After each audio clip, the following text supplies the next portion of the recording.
Melaksanakannya sampai di sana misalkan pagi atau sesampainya, maka seketika itu langsung tahallul. Jadi sampai Makkah malam hari jam 8 diputuskan langsung melakukan umroh misalkan, selesai cuma 2 jam, selesai ya 2 jam itu lalu sudah, kemudian kita menghalalkan diri, selesai. Ya, dan cara menghalalkan dirinya disebutkan satu, apabila telah selesai dari sa'i, maka dia mencukur rambutnya atau memendekkannya. Gitu, aneh ini. Sangit kalau nonton malang sangitin, orang kayak pembimo gitu. Aneh ya. Makhluk Gusti Allah itu kan aneh. Kalau belok ngaji itu, maka teknik ini loh. Ya, disebut lanjut, ya. Jadi apabila telah selesai dari sa'i, maka dia mencukur rambutnya atau memendekkannya. Wonten keterangannya kan, ya. Untuk sekarang ini karena kita menggunakan cara haji tamattu, ya, disarankan ya memendekkan saja, tidak menggunduli. Ya. Jadi karena kita haji tamattu dan waktu antara tahallul dengan ihram untuk haji dekat cuma 1 minggu, maka disarankan untuk mencukur, memendekkan saja, tidak pelontos. Kenapa seperti itu? Karena nanti ketika sudah selesai haji atau selesai prosesi hajinya, ya, dan sa'i serta tawaf untuk prosesi hajinya, baru kemudian dicukur gundul atau tahallulnya setelah selesai itu, selesai lempar jumroh.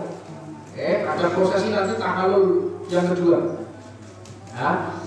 Karena ada perbedaan. Perbedaannya apa? Perbedaannya itu terkait pelaksanaan haji, apakah harus sa'i dan tawaf lagi? Nah, ini yang membedakan. Karena ini tawaf untuk umroh, pas haji apakah ya harus tawaf dan sa'i lagi? Nanti pembahasannya itu ada. Ini kita bahas yang dulu. Karena kita bahas spesifik ini yang pakai tata cara tamattu. Nah, disarankan hanya memendekkan saja. Mendeknya tidak sampai potos. Diambil clipper yang 4 cm Ibu, jadi masih agak panjang. Nah, kalau ibu-ibu tidak disarankan untuk mencukur, tetapi cukup memendekkan saja. Sementara kaum wanita tidak mencukur rambut, hanya memendekkan saja. Lalu yang kedua, kemudian mengenakan pakaian biasa dan dihalalkan baginya apa yang sebelumnya diharamkan karena ihram. Ada pertanyaan, Ustaz, kalau berangkat berdua-dua dengan suami atau dengan istri, bolehkah melakukan hubungan suami istri setelah tahallul? Boleh. Jadi masih ada seminggu sebelum melaksanakan haji, itu kita seperti orang mukim.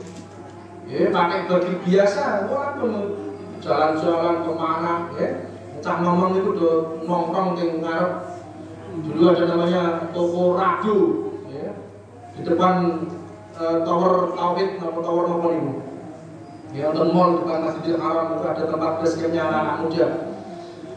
Nonton dulu apa? Tulisan gede itu Rado. Diplesetnya nih oleh bocah-bocah nih, Rado itu tempatnya nongkrong Raja Dorong. Cacah nongkrong bahasanya. Bawa kursi roda dulu, zaman dulu masih kursi roda, telepon elektronik kan ini. Tenaga relawan musiman. Nah, sudah biasa. Jadi kemudian mengenakan pakaian biasa selama kapan? Sampai tanggal 7 menjelang tanggal 8. Ya, begitu tanggal 8, nah ini. Ya, setelah tahallul, nah ini betul-betul keraguan ya. Jadi kalau sudah tahallul sudah selesai. Pakaian ihramnya dilepas, dicuci, disimpan lagi selama seminggu. Ya, kalau seminggu, misalkan menuju tanggal 8-nya seminggu ya seminggu. Kalau menuju tanggal 8-nya 10 hari ya berarti 10 hari. Ya, prinsipnya sampai menjelang tanggal 8. Start kok betul tanggal 9. Karena tanggal 8 itu ada sunnah yang namanya tarwiyah. Nah, selanjutnya setelah kita menjadi mukim, setelah dihalalkan semuanya yang sebelumnya diharamkan, maka kemudian kita sampai kepada tanggal 8. Begitu selesai, sudah seminggu berlalu, masuk tanggal 7, besok tanggal 8, maka sudah siap-siap ya untuk melakukan ihram berikutnya. Maka pada prosesi ini disebut dengan tarwiyah. Apa saja amalan di hari tarwiyah pada tanggal 8 Dzulhijjah itu? 1. Apabila telah memasuki hari ke-8 bulan Dzulhijjah disebut dengan hari tarwiyah, maka seseorang yang telah berumrah tadi bersiap untuk ihram kembali sebagaimana telah dijelaskan sebelumnya dari tempat tinggalnya di Makkah. Jadi ngambil ihramnya di tempat tinggalnya di Makkah. Biasanya ada jamaah haji yang kemudian melepaskan diri dari rombongan, artinya tidak ikut regulasi, tidak ikut schedule yang ditetapkan oleh Kementerian Agama. Beberapa maktab dan beberapa pembimbing itu biasanya tidak memungkinkan untuk melakukan tarwiyah karena dihukumi sunnah. Sehingga kemudian ada yang berinisiatif. Ya, inisiatif itu dulu dikenal dengan istilah tanazul. Terus tanazul. Nah, tanazul itu apa? Yang seharusnya mulai merangsek tanggal 9 langsung ke Arafah, tanggal 8 itu sudah bersiap-siap untuk meninggalkan maktab dengan diurus semuanya, transportasinya dihukumi. Ya, ini pun diatur. Yang tanazul siapa nanti disiapkan transportasi, ada bis yang jemput di hotel.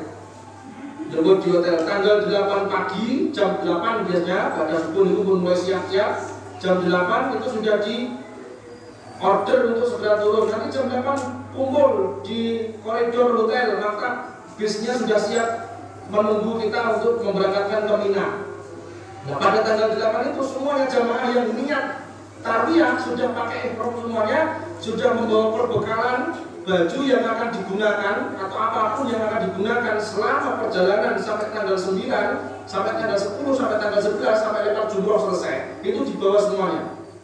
Karena tidak lagi akan ke maktab sampai selesai prosesi itu. Yang lain tanggal 9, yang mau tarwiyah tanggal 8. Naik bis bareng-bareng kemudian menuju ke Mina. Biasanya sampai di Mina itu siang. Nah, disinilah kemudian mulai berlaku ketentuan berikutnya. Kemudian dia keluar menuju Mina di waktu duha, antara jam 8, ya, dan menginap di sana dengan mengerjakan sholat duhur, asyar, maghrib, isya, dan subuh dengan cara mengkosor sholat-sholat yang rubai. Jadi sholat yang rubai dikosor, duhur dikosor, asar dikosor, isya dikosor, sampai nanti subuh, ketemu lagi subuh. Nah, subuh itu sudah ganti hari, subuh sudah ganti tanggal, nanti tanggal belum ganti tanggal. Subuh itu sudah persiapan mau berangkat ke Arafah. Nah, maka sholatnya di sini dikatakan ini yang membedakan, sholatnya tidak dijamak. Ketika tarwiyah itu betul dijamak. Sholat maghrib di waktu maghrib, sholat isya di waktu isya, tapi dikosor yang sholat 4-4. Sholat rubai itu dari kata-kata robi atau 4. Sholat yang 4 rakaat itu dikosor. Mulai dari duhur, kan sudah nyampe. Perjalanan kalau dari Makkah misalkan dari Aziziyah, atau dari Jarwal itu cuma berapa menit saja sampai ke Mina. Nggak lama itu. Apalagi kalau yang dari Aziziyah itu pun tinggal melipir gitu kok. Sudah. Nggak lama. Biasanya duhur sudah sampai Mina. Nah, sholat duhur 4 rakaat harusnya tinggal 2 rakaat. Istirahat. Ustaz, tarwiyah itu mana pong? Betul apa? Pokoknya mabit saja di situ. Nonton tenda nih. Kalau di Mina tendanya permanen. Di Mina itu tendanya permanen sudah. Dulu zaman 2010 maupun permanen. Sekarang lebih lengkap lagi. Maka di situ mabit saja. Pokoknya di situ sholat, bikin, biasa bercengkrama, lihat kanan kiri. Dulu saya mungkin melipir delok-delok pinggir Mina itu. Katanya Mina Jadid, mana Mina Jadid? Cari mana yang disebut Mina Jadid. Mina Jadid itu penambahan Mina yang harusnya jauh dari Arafah, kemudian perbatasan antara Arafah dengan Mina difatwakan itu menjadi Mina, kawasan Mina. Nah, disebut dengan Mina Jadid. Mina Jadid itu jarak yang terjauh itu ya berapa kilo ya? 3 kilo atau berapa dulu jarak terjauh antara Mina Jadid dengan Jamarat itu cukup jauh, ada 5 kilo lumayan itu. Tapi dia dekat dengan Arafah. Mina Jadid itu keuntungannya dia dekat dengan Arafah tapi adoh kali Jamarat ya, tinggal kesana dikit ke Arafah. Orang ini belakang itu mulai Arafah pergi Mina Jadid bisa saja, tapi jauh dengan Jamarat. Jamaratnya pun di Meko SMA Negeri ya, kan jauh gitu.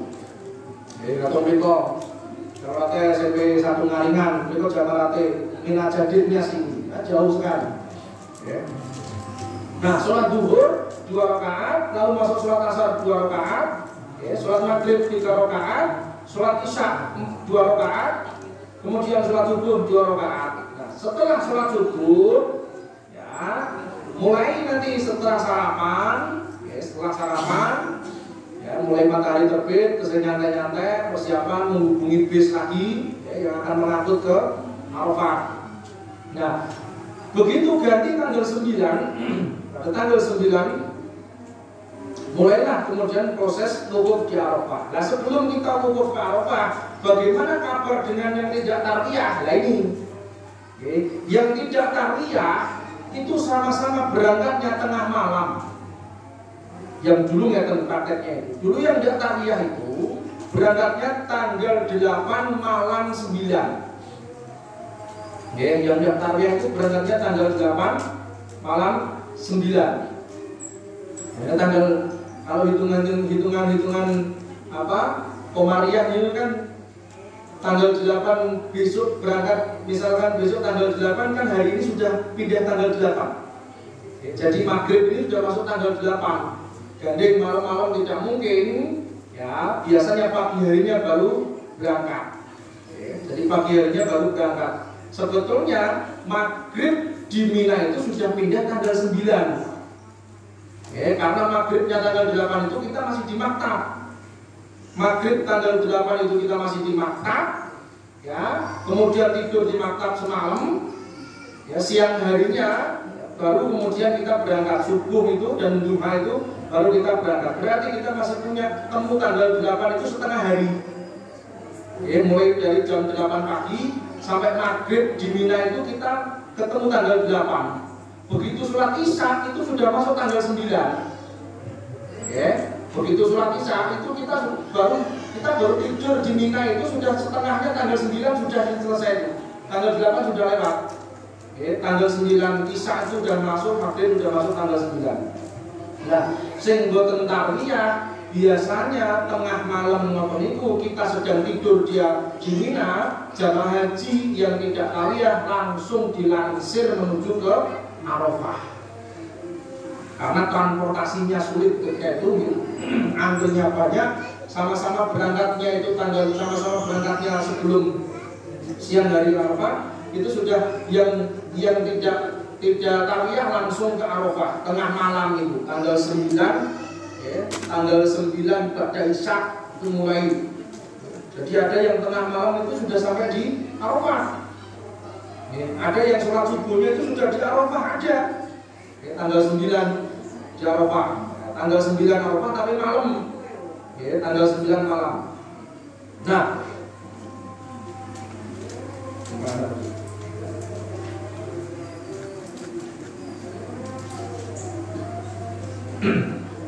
Nah, prosesi Arafah ya, setelah selesai kita tarwiyah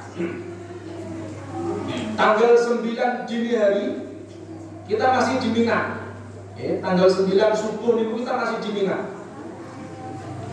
Tanggal 9 waktu duha kira-kira jam 8 tanggal 9 kita sudah mulai naik bis lagi menuju ke Arafah.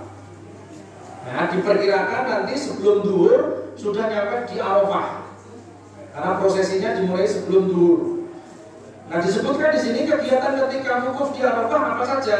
Jika matahari telah terbit pada hari ke-9, ya, matahari terbit pada hari ke-9, berarti maghribnya sudah masuk tanggal 9, kemudian pada subuh, ya, matahari terbit di tanggal 9 itu, jamaah bergerak menuju ke Arafah. Lalu turun di kawasan yang namanya Namirah Ya, sudah masuk di kawasan Arafah, ya, turun di kawasan yang namanya Namirah dan menunggu di sana hingga matahari tergelincir. Jam 9 atau jam 8 pagi, ya, hari Sabtu tanggal 8, ya, hari Ahad tanggal 9 misalkan, maka tanggal 9 pagi meluncur ke Arafah. Diperkirakan nanti duhur sampai di Arafah. Duhur sampai di Arafah, turun di tempat namanya Namirah, nunggu. Nah, sudah ada tenda-tenda di sana. Kloter SOC Solo, kloter 59, kloter 68 sudah ada semuanya. Tinggal menempati. Nah, di situ menunggu sampai matahari tergelincir. Kalau misalkan tanggal 9 itu jatuh hari Ahad, ya, maka hari Ahad siang hari, ya, siap-siap untuk melakukan prosesi wukuf, ya, nunggu di Namirah sampai matahari tergelincir atau masuk waktu duhur jika memungkinkan. Artinya kalau memungkinkan sampai di sana sebelum duhur, itulah yang namanya menunggu. Yang kedua, jika matahari telah tergelincir, maka dia segera melaksanakan sholat duhur dan asar dengan dikosor dan dijamak secara takdim. Nah, di sini beda lagi, ya, mulai beda. Ya, ketika di Arafah, sholat duhur dan asarnya dijamak di waktu duhur. Ya. Kenapa? Karena setelah itu panjenengan akan duduk menghadap kiblat sampai matahari tergelincir dan menjelang maghrib. Nah, prosesi wukuf di situ, maka sholatnya dijamak. Nanti di situ ada khutbah ta'arifah, khutbah Arafah. Ya itu setelah itu tanggal 9 hari Ahad tanggal 9 sudah sampai di Arafah, maka sholat duhur dan asar dijamak qashar takdim di waktu duhur. Ya. Kemudian, ya, pelaksanaannya dengan 1 kali adzan dan 2 iqamah. Adzan untuk duhur, ya, lalu kemudian iqamah untuk duhur dan iqamah untuk asar. Begitu naik mau sholat asar, qomat lagi. Nah, itulah yang kemudian kadang-kadang kita kalau sholat di sini jamaah itu qomatnya 2 kali. Tapi sekali lagi ini betul perkara sing apa debat tebal sing kudu enggak, ini hanya ijtihad, sifatnya fikih. Ada yang kemudian qomatnya sekali juga ada. Ada yang adanya sekali, qomatnya 2 kali. Kalau disebutkan adanya 1 kali, tapi dengan 2 kali qomat untuk sholat duhur dan iqamah untuk sholat asar, tidak ada lagi. Tanpa mengerjakan sholat sunnah di antara keduanya. Habis duhur qashar tidak ada sholat sunnah, langsung berdiri untuk sholat asar. Yang ketiga, selanjutnya, kemudian setelah sholat itu dikerjakan, dia mengisi waktunya dengan zikir, doa, dan tadarruk. Tadarruk itu merendahkan diri. Munajat, doa saja. Jangan diisi dengan yang lain. Betul usah live TikTok, betul usah. Wukuf, goyang ngopo sing nikus, betul usah. Pokoknya khusyuk saja. Kalau bisa nunsewu, kalau pas waktu khusyuk atau niku HP-nya diselekirin mau. Kasih kabar sebelum prosesi mawon. Duh, Bapak mengarafah minta juani ya, semoga lancar pun, dan itu matikan, fokus dikit. Setelah selesai baru silakan mengkabari lagi. Nah, setelah sholat, setelah semuanya, maka duduk untuk berzikir. Tadarruk namanya, merendahkan diri kepada Allah di atas padang Arafah dengan mengangkat tangan menghadap kiblat, bukan menghadap gunung. Dan suara saja gunung sempat dulu, atau kalau belum tidak menghadap kiblat.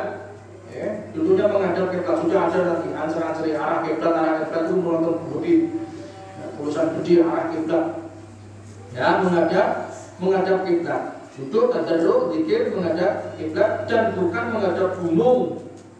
Dia terus wukuf hingga matahari tenggelam. Proses itu dikerjakan sampai tanggal 9 maghrib menjelang perpindahan tanggal 10.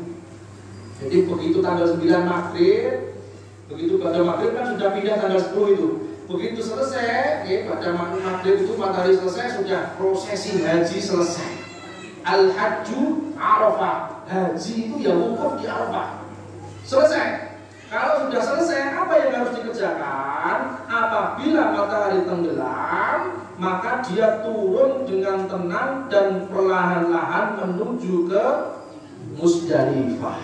Oh, selesai. Maka hari ini nanti Bapak Ibu sekalian kita akan kembali ke Musdalifah. Bisnya disiapkan, inilah ujiannya. Cateringnya piye, ada yang terlambat makan, ada yang terlambat macam-macam. Di sinilah letak ujiannya. Kalau di maktab kita masih bisa beli, masih apa di sekeliling haram itu banyak. Tanggal 10 malam masih akan Musdalifah, boleh rikil aja misalkan. Orang yang dijemput-jemput, ikut kuduli jatah bis kelompokku, tinggu kelompok liane, itu muncul nanti. Yang akan membuat ibadah haji kita itu tercoreng. Sopirnya itu mau pabrikan saja itu, malah nyala sopir. Mau nyala kancane, itu kelompoknya. Orang bluro itu, biasanya bluro tinggu misik. Tidak usah, sabar. Sabar saja. Pokoknya kalau ada keterlambatan bis, apapun di Musdalifah sabar. Dan pun kesannya sabar, ya tidur, menghadap langit. Enggak ada di Musdalifah betul-betul tenda. Hamparan ngoten mawon. Walaupun kalau usahane keselin itu mesti semedi to. Waktu ngoten dirundung dhewe kesongsor nanti ning dulu. Terus dan kita berangkat dari Arafah itu pada maghrib. Balik ke Musdalifah. Pada maghrib kita meluncur itu tanggal 10 awal itu, 10 awal itu Hijjah kita mulai balik. Pada maghrib di Musdalifah sampai nanti Juni hari. Mau perjalanan dulu lama nih, mau dari bis itu suwi. Sampai di Musdalifah hampir jam 10 baru sampai Musdalifah. Pada maghrib sudah mulai naik sampai Musdalifah jam 10. Dari situ boleh kerikil. Edah-edah ngoten syariatnya kan ngoten. Bapak Ibu sekalian, silakan mengumpulkan kerikil 777 betul nek 777 nek 777 nek kumpul ke. Wah, tadi itu jamaah haji kan gon-goran di niku suwate bon itu, Pak. Berangkat jamaah nih, gile ngetek itu, begitu sudah dia menjumpungi ke tempat-tempat itu. Nyeting jamaah itu, suwate yang bon itu. Sudah malas, maju, kadang-kadang. Setelah menangkap, enggak ini buat motornya, buat kan itu. Wong Indonesia sih paling rajin itu Indonesia. Kuatir atau kerikil itu kan gue kerikil kayak Musdalifah itu. Wajib itu, aku belum bagus, aku kurang. Enggak boleh berikir di Musdalifah, masya Allah. Ngeten nih, jamaah haji Indonesia kan tidak paling dihibur kan di saja. Begitulah prosesnya. Tanggal 9, tanggal 10 semuanya merangsek ke Musdalifah. Kemudian pergi menuju Musdalifah dan apabila telah sampai di sana, kemudian mengerjakan sholat maghrib dan isya dengan jamak takhir. Jadi sholat di Arafah itu hanya sholat zuhur sama asar. Sholat maghribnya itu sudah di Musdalifah. Dan kami dulu gitu. Jadi menjelang surup itu mulai bergegas, beres-beres, berangkat ke masjid. Pak Ustaz, ini betul sholat maghrib dulu. Dan nanti sholatnya kita jamak akhir di Musdalifah. Nah, sholatnya maghrib dan isya itu di Musdalifah. Sambil mengumpulkan kerikil. Di situ berdiam diri maghrib sampai menjelang subuh. Tanggal pinten, tanggal 11. Jadi di Musdalifah itu sudah masuk tanggal 10. Selesai Arafah puncaknya ya maghrib itu. Sudah tanggal 10 kita sampai di Musdalifah. Sholat maghrib dan isya dengan cara dijamak takhir dengan satu adzan dan 2 iqamah tanpa melaksanakan sholat sunnah. Setelah itu tidur di Musdalifah hingga fajar tanpa melakukan sholat malam. Sare mawon, gelar sajadah. Kalau dulu ngoten yang boleh hari ini, kalau dulu ngoten hanya hamparan ngoten mawon. Gelar dan itu sampai menjelang fajar. Boten usah tangi tahajud cah, boleh nggon ngresiki krikil tak boten usah. Allah memberikan kesempatan untuk istirahat, gunakan untuk istirahat. Kenapa? Setelah itu nanti masih ada proses haji yang cukup berat dengan desek-desekan lempar jumroh, musuh kalian yang gede. Apalagi kalau kemudian ngambil waktu yang paling afdal, itu mesti ramai betul-betul. Maka ketika di Musdalifah gunakan untuk tidur di Musdalifah hingga fajar terbit atau hingga menjelang fajar tanpa melakukan sholat malam. Selanjutnya sholat subuh di awal waktu dengan satu adzan dan satu iqamah, kemudian berdiri di Masy'aril Haram dengan menghadap kiblat, berdoa, bertakbir, bertahlil hingga hari menjelang terang. Jadi di Muzdalifah pada subuh, ya, di situ sampai menjelang terang. Dibolehkan bagi orang yang lemah, wanita dan lainnya untuk meninggalkan Muzdalifah setelah sholat malam atau setelah sepertiga malam. Dan bulan telah tenggelam, misalkan sudah selesai, ya boleh, tidak sampai fajar atau tidak sampai pagi, tidak masalah. Nah, inilah amalan di Muzdalifah. Jadi amalan di Muzdalifah itu hanya sholat maghrib dan isya yang tidak dikerjakan di Arafah, dikerjakan di Muzdalifah, lalu kemudian mengambil kerikil. Itu tidak wajib, ya, atau tidak diserahkan. Yang penting jumlah itu bawa pikir aja. Saat itu pun campur, pes-pesan itu pun nonton saat ini, ya. Pes-pesan itu sebenarnya siap campur. Pengen terok coro jamaah Eropa misalkan terus beda terus, ya, ada 10 berangkat yang jamaah melumpuh aja dulu, ya. Sisone, ini tak pelek ya, biasa kan pokoknya, ya. Ya kalau mau lebih tertib disiapkan sebelumnya. Kalau kalah bosok kalau ngapain ini, ya itu sih dah pun itu, atau batas biarnya alif dulu. Muatan ngarang melonjak, tak boleh semua mati boleh. Langsung ada salto bareng. Yang melempar setan, melempar iblis. Seneng sendiri haji, jadi semua seneng sopo. Sebab kalian mulai ketemu kalau keluarganya, kemudian di sini mabrur, enak pun. Nah, pada tanggal 8, pada amalan berikutnya setelah di Muzdalifah, berangkat menuju Mina, hari Nahar, tanggal 10. Nah, tanggal 10 bergerak menuju Mina dan melempar jumroh. Apa saja kegiatannya? Satu, ketika hari tengah pagi, hari tengah pagi tanggal 10, sebelum matahari terbit, jamaah haji berangkat dari Muzdalifah menuju Mina dan bersegera menuju lembah Muhassir, ya, nama saja. Kalau sekarang mungkin tidak terlalu spesifik. Ini lembah Muhassir kok indah. Pokoknya kalau itu oleh pemerintah Arab Saudi dikatakan Mina, malut bawang, ya, Mina. Nah, apabila telah sampai di Mina, maka ucapkanlah talbiyah. Ucapan talbiyah dihentikan, bukan ucapkanlah. Sampai di Mina, ucapan talbiyah dihentikan. Ketika akan mulai melempar jumroh, Aqobah, yaitu yang terakhir ke arah Mekah dengan tujuan dengan 7 kerikil terus menerus satu demi satu bertakbir pada setiap lemparan. Melempar jumroh dilakukan ketika matahari telah terbit. Nah, inilah waktu-waktu yang krusial, waktu-waktu yang diambil oleh jamaah haji sebagai waktu yang afdol. Kadang kita orang Indonesia biasanya pembimbingnya tidak mau resiko, ya, cari waktu yang agak siang, sore, ya, baru kemudian melakukan jumroh. Biasanya waktu itu istirahat, sampai di Mina tanggal 10 yang tidak menyaksikan penyembelihan, biasanya perwakilan saja.